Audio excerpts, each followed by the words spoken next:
If you have sciatica, you know how painful it can be. It starts in your back, it radiates down your bottom and then into your thigh and sometimes down even into the toes. You don't want to sit long, you don't want to go on a long car ride, you don't even want to walk. It is so painful. So what do we do about it? In this video, we're going to talk about what is sciatica and more importantly, how do we fix it? I'm going to show you 5 exercises that will help improve your sciatica pain and one bonus tip that can help kind of calm it down pretty rapidly.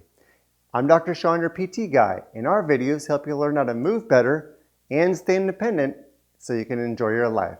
Let's get started. Disclaimer! Now, before we get to those exercises, a word of caution is needed. Some exercises are not helpful for people with sciatica if they've had a hip replacement. You just got to work with a physical therapist who knows you directly, who can help you figure out the best exercises for you. You don't want to just do haphazard exercises because it could put your body at risk. So always make sure you're doing exercises with a therapist who knows your specific body and your specific needs. So what exactly is sciatica and why does the pain start up here but then it travels down the back of your leg, sometimes all the way down into your big toe or your foot area? Why is that? If you think about the name sciatica, it's a problem with the sciatic nerve. Now, in our lumbar spine, the bottom part of our spine, we have L2, L3, L4, L5 all joined together to make a big giant nerve called the sciatic nerve. We're going to have Bob show us here. Thanks, Bob. So this is a spine, okay, and this is kind of like where we're looking at right here, neck, thoracic region, lumbar region, okay? All these little yellow guys are nerves coming out at the bottom of each vertebra. If you look closely, right down here, you have L2, this nerve root coming down and joining with L3. You see that? And then L3 joins and L4 joins, and it's starting to make this big giant clump of a nerve. This is the start of the sciatic nerve. L5 joins in and it goes down in deep down there. So we're going to turn him over and you can see it comes out down here to the pelvis, goes down inside the pelvis, and then it's going to come out on that outside. Now this is very important. Notice this muscle here. It's going right below, and sometimes it even goes through that muscle. This muscle is called the piriformis. That's important because that muscle can get tightened up for a variety of reasons, and if it pushes pressure down on that nerve, the whole nerve from there on is going to get inflamed and irritated. So you can actually have symptoms that go all the way down to the foot. So any spot along the whole entire nerve, whether it's here or up here, any of these spots are going to be problematic areas of where it could clench down on that sciatic nerve. And if that sciatic nerve is tightened and inflamed, you're going to get that experience of that pain and the symptoms down the leg. So what do we have to do? We have to figure out where is the issue and loosen up that nerve so it stays nice and loose. If there's a muscle imbalance, we have to correct that. If there's issues up here, we have to correct that. And we have to just mobilize or move this nerve so it's free to move. If it's bound down and getting choked, it's not going to feel good. So we got to loosen it up. And I'm going to show you how to do that with these next exercises.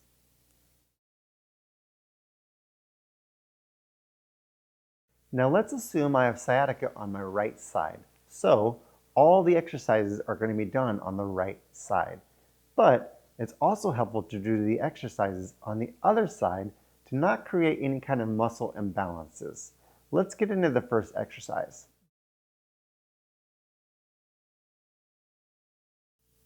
Now the first exercise we're going to do is called the single knee to chest.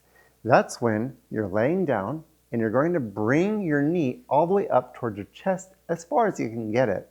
Now, make sure you don't hold like this. If you hold like this, you're putting a lot of pressure on your knee. Instead, I like to tell people, hold just behind the knee, which takes the pressure off of the knee, And just try to bring it up towards your chest as far as you can get it. Now, you'll hear people say, count to 30 seconds. That's great. You should count to 30 seconds. Or if you don't want to count to 30 seconds, just do 4 deep breaths. I like doing 4 deep breaths because that's roughly about 30 seconds. And when you do a deep breath, it just calms those muscles down a little bit more. We want those muscles to be relaxed so that the nerve can be released and it can travel a little bit more freely. So once you're done with that side, you can switch to the other side. Give the right side a break. You can do that for 30 seconds. And if you're not feeling much of a pull at all, what you can do is you can do a double knee to chest, where you're pulling underneath here and you're just trying to bring both knees to your chest as best you can. My bottom's coming up just a little bit.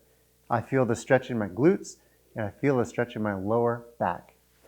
3 sets of all these exercises, 30 seconds or 4 deep breaths. Now on to the next exercise. So the second exercise is called a pelvic dip, or I call it knee dips. That's when you bend up both knees and you're going to drop your legs down to the side that's not hurting, okay? So my right side's the painful side. I'm dropping my knees down towards the left and I'm just keeping my shoulders down onto the table or your bed, wherever you're at. Just try to stretch out this spot. Again, 4 deep breaths or 30 seconds, and then you switch to the other side. So always important to keep your shoulders down on the table or on the bed, wherever you're at. Just, if you're doing this on a table, don't fall off, all right? So again, 4 deep breaths, and you're gonna do this 3 sets. So you've got on the second set here, and then we come back over to this side. Again, 4 deep breaths or 30 seconds, and then you do your third set over here, and then third set over there. So that's our second exercise, the pelvic or the knee dips. Now, on to our third exercise.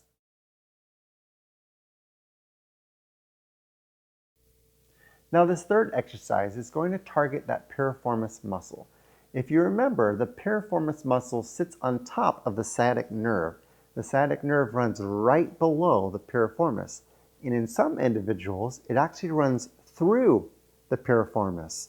And if that muscle is all tight, for whatever reason, it's going to pinch down on that sciatic nerve and you're going to get the sciatic pain. We don't want to do that. We need to keep that muscle nice and loose and all the little hip rotator muscles nice, calm, and loose. We need to loosen up that nerve. How do we do that? We stretch those muscles. So I'm going to show you a couple different variations of these exercises. Now let's go over the basic stretch for this one, assuming my right side is the side that hurts. You're going to lay down, both feet are on the table or the bed, and you're going to bring your right ankle over top of the knee on the other side, the left side. Now, if you can't get this high, then just drop your other leg down. If you can, that's all you can get, that's fine. But for here, we're just going to hold out here for a moment, and you're going to start to push this leg down, a little bit down down and to the right, all right? So if you think about where this hand is going, that's the direction you want to push it. Down and out, down and out. So you're going to hold this, again, 30 seconds or 4 deep breaths. Once you're done with this one, then you can put your hands here or here. Again, I like to do here, and I like to bring it up towards my left shoulder. Okay, now I'm going to stretch a little bit of a different spot. So you start off by pushing down 30 seconds or 4 deep breaths, and you do this one afterwards. You pull. So there's a push and there's a pull. And again, you can do both sides. Now the advanced version of this is you're doing the same thing. You're going like this, you're pulling in, but when you pull in, this is a tough one. You're going to hold from underneath here and really bring it back. Now, you may not be able to do this, all right? So if you can't, just stick with the first one. But you're trying to pull from your other leg, you reach through, and you're pulling your leg back, and woo, I feel it right there, okay? That's where you're feeling it. And then you come down. So that's the piriformis stretch laying down, but let me show you another way that you may feel like you get a little bit more of a stretch. Now for the advanced stretches for the piriformis, you can do that sitting down and one on all fours. First, the basic one is called the 90-90 stretch. If you're on your bed, you can do it there. The floor, great. If you're doing it on a table, be careful because there's not much room. But let me show you on this table. The 90-90 is where you put one leg at 90 degrees, and then you bring up your knee and put it towards your other foot. So you've got 90-90 essentially. So you're sitting up nice and tall, you're going forward, and what you're going to do is you're going to lean towards the hurt side. Again, you're kind of bringing that knee to your chest a little bit, or your chest to your knee, and you're leaning down and you're just really trying to get a good stretch, and you will feel this, okay? Again, 4 deep breaths. So 4 deep breaths. All right, so this is the 90-90 position. It's a great stretch for the piriformis. Now, a little bit more advanced is called the pigeon pose. Some people call that a pigeon pose. But this one's going to require you to get on all fours, and it's a little bit, you got to have some balance for this one. So let me show you what this one looks like.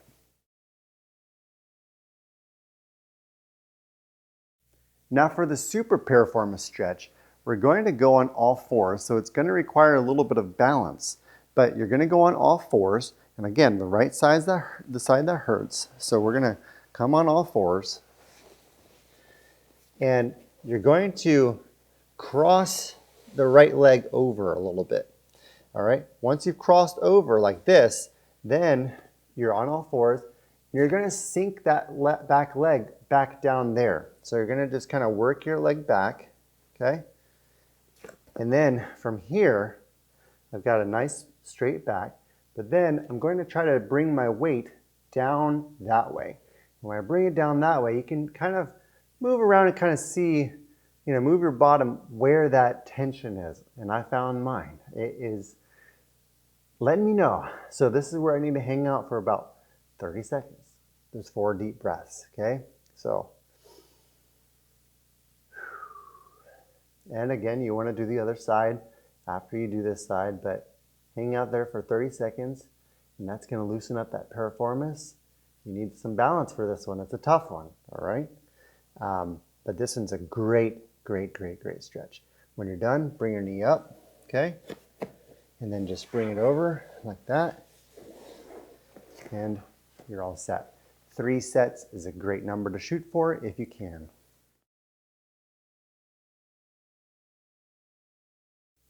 Now, while those exercises and stretches are helpful and critical, this next exercise is even more so. This is called the sciatic nerve glide, or sciatic flossing. We need to move that nerve under its protective sheath that it travels in so that it moves better. If it moves better, it's going to function better and it's not going to be as painful. Sometimes it can get bound down by tiny little adhesions in there and so forth, but we need to move it so it feels better. How do we do that? We lay down on our back, and we're going to use the affected side, all right? You can have both legs bent to start, or you can straighten this one out. Whatever you feel is best for you. Just try it out both ways, but I'm going to bend mine up here. And the right side, I'm going to hold behind my knee, and from right here, I'm going to straighten my knee. Just straighten it as much as you're able. If you're only able to get it right here, get it right there, all right? So if you can get all the way up, go for it. Go all the way up. And then at the top, you're going to pull your toes back, okay? And you're going to feel it in your calf, behind your knee, maybe even in your lower back, and then you point your toes.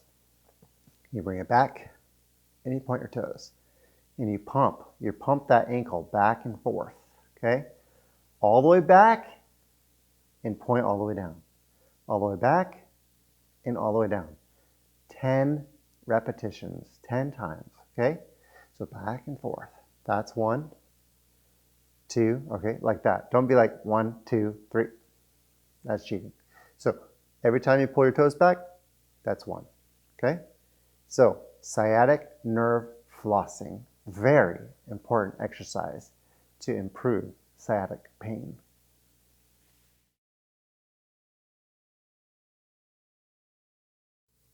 Now, just like that sciatic nerve flossing technique, I'm going to show you another technique that combines it with a hamstring stretch. If you have tight hamstrings, this one will be a challenge for you. You can always keep your knee a little bit more bent, but it's just another way to stretch your sciatic nerve, to really glide that sciatic nerve back and forth, back and forth. So you may have seen something similar to this stretch before, like when runners are warming up, but it's going to look like this. This is going to be hard to do on a treatment table, by the way. It's a lot easier to do on your bed or the floor, but we'll try on the treatment table here. You're going to bring your leg up like this, okay? And you're going to bring your other leg around like this, all right? So again, I'm trying not to fall off back here, but you're going to try to keep your leg as straight as you can get it, and you're facing forward. You don't really face your leg, you're going to be facing forward like this, okay? So I'm facing forward with my hips, all right? And then from here, try to pull those toes back like we did on the floss, okay? And then you're going to take your other hand and you're going to come up and over, okay? And you're going to feel it all the way from down there, up here, all the way on the other side. It's stretching that sciatic nerve and really your whole nerve tissue all throughout your entire nervous system. So, you're sitting like this, hurt legs straight out, shoulders this way, pelvis this way, pelvis looking forward. You're going to take your hand, come up and over to stretch, and then back down. 10 times. Up and over. You don't want to turn like this. That's twisting. That's not going to help. You're trying to come up and over. You may even want to look at that hand as you do it. Okay? You're going to feel that all the way from your leg, all the way through, all the way up the other side, and it's keeping that nerve tissue gliding and sliding, and you're going to feel that one. 10 repetitions. So when you have sciatica, sometimes you just want some quick relief. This bonus tip will show you how to get a little bit of relief if the sciatica is coming from pinched nerve roots or a smush because of arthritis or anything like that in the lower back. If we can learn to elongate and open up that spine, we're going to actually allow that nerve to breathe. And when it breathes, it's going to be able to function well and move well. I got this spine model here, and I want to show you what happens if you squish down, if you lean back, or if there's a nerve root that's getting pinched right here. This is the nerve root right here. Sometimes there can be a squish, and when there's a squish, that thing can't move at all. So we need to figure out something to basically elongate or open it up. When it's open, that guy can move, and he can move all over the place wherever he wants to move. So we got to figure out how to open it up, but we're walking around all day. This is a quick thing that you can do if you have a countertop or the bed or a table or couch, wherever you want to go, or even a chair sometimes. Let me show you how to do this elongation technique that will decompress the spine to give some quick relief. So a quick and easy way to get a little bit of quick relief is to decompress the spine. If we can lift the spine off of itself and provide a little bit of space, that nerve can breathe and then it can move and feel much, much better. How do we do that? We can do that over a table, or if you have the bed, that's fine. I'm going to put a pillow down right here. I'm going to come down on my elbows and I'm going to sink my pelvis down towards the ground. I'm going to put my front hip bones, where my belt line is, right over the edge of the table here. So I'm going to come on down like this, okay? And just like this, and my tippy toes are on the ground, all right? So my tippy toes are down there, and then I'm just going to sag my bottom down, my pelvis down, okay? Now if you need to hold on to the sides, just so you feel more comfortable, that's fine, you can do that. But all I'm doing is sagging that down. And you can see right over here, it's just nice and pulling down. So that's basically traction, or opening up, decompressing that spine. Hold out here for about 30 seconds or a minute, Hey, if you like that, it feels great, then do 2 minutes. That's fine. Be careful coming up. When you come up, just gonna grab hold here. Slowly walk yourself up. Take your hands up, okay? It's a great technique for getting some quick relief if you need to.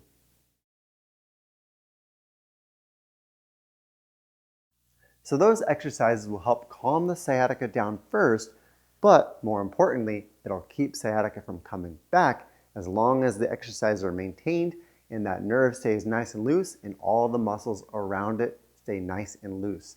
Give those exercises a shot. Let me know how they're helping in the comments below. I'd love to see that. If you want more videos just like this one to help you learn how to move better and stay independent to enjoy your life, click the subscribe button down below, and we'll see you in the next video.